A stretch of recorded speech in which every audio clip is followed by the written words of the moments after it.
আসসালামু আলাইকুম দর্শক, আল্লাহ। কেমন আছেন? আশা করি সবাই ভালো আছেন এবং সুস্থ আছেন। দর্শক, প্রবাসী ভাই, আমাদের কাছে অসংখ্য প্রবাসী ভাইরা আসেন, বিভিন্ন দেশ থেকে আসেন, বিভিন্ন ধরনের সমস্যাগুলো নিয়ে আসেন। আজকেও আমাদের সাথে বসে আছেন আমাদের একজন প্রবাসী ভাই, যিনি দীর্ঘদিন যাবৎ পিএলআইডি এই রোগটাতে উনি ভুগছিলেন। আসুন দর্শক, কথা বলি ওনার সমস্যাগুলো নিয়ে। কি কি ধরনের চিকিৎসা করেছিলেন, কোথায় করেছেন এবং এখন চিকিৎসার পরে কেমন আছেন। তার আগে আমরা একটু ওনার পরিচয়টা ওনার কাছ থেকে একটু জেনে নিব। আসসালামু আলাইকুম। ওয়ালাইকুম আসসালাম। কেমন আছেন আজকে? আলহামদুলিল্লাহ। স্যার, আপনার নাম এবং পরিচয়টা যদি একটু বলেন। আমার নাম মোহাম্মদ হানিফ। আচ্ছা। দেশের বাড়ি আহ, জেলা চাঁদপুর, হুম, হুম। থানা শাহরাস্তি, আচ্ছা। আমরা জানি যে আপনি প্রবাসে ছিলেন। প্রবাসে কোথায় ছিলেন স্যার? রিয়াদে। রিয়াদ। কত বছর হবে ওখানে? 18 বছর। দীর্ঘ একটা সময়, জীবনের এতটা সময় পার করে আসেন ওখানে। জি। তো তার মানে হচ্ছে বাংলাদেশ থেকে অনেকটা ডিটাচ হয়ে গেছেন এত বছর স্যার ওখানে।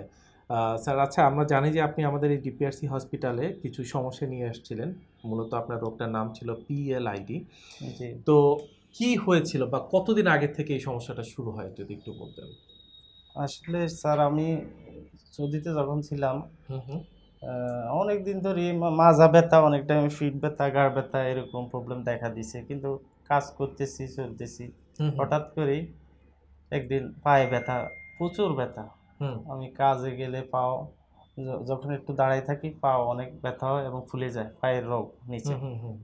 তারপরে আমি ডাক্তারের কাছে গেলাম, ওখানে ডাক্তার দেখাইলাম, কোনো উপকার পাইতেছি না। পরে আমি ভাবলাম যে না, তারপরে আমি ওই স্যারের ভিডিও এগুলো অনেক দিন যাবত দেখতেছি। তখন আমার বিশ্বাস হইলো যে ওখানে গিয়ে যাইলে আমার হয়তো এই রোগটা ভালো হবে। হাজার হাজার রিভিউ হুম, হুম। দেখতেছি। হুম, হুম।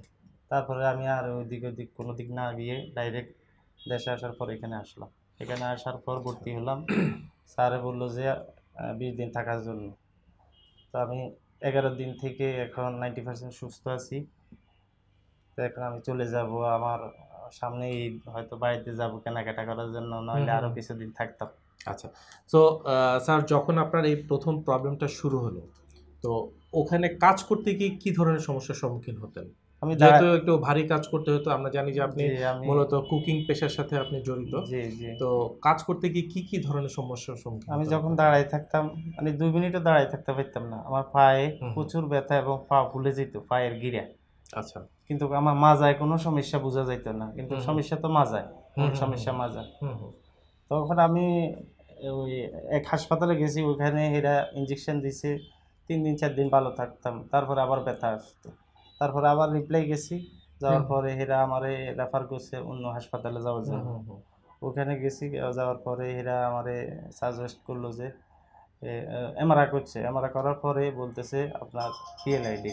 আমারে তারা বলতেছে যে তুমি থেরাপি দিতে হবে। তারপরে আমি থেরাপি দিছি ২ সেকশন। ২ সেকশনে ১২ বার। ১২ বার গিয়ে ওখানে থেরাপি দিছি, কোনো উপকার হয়নি।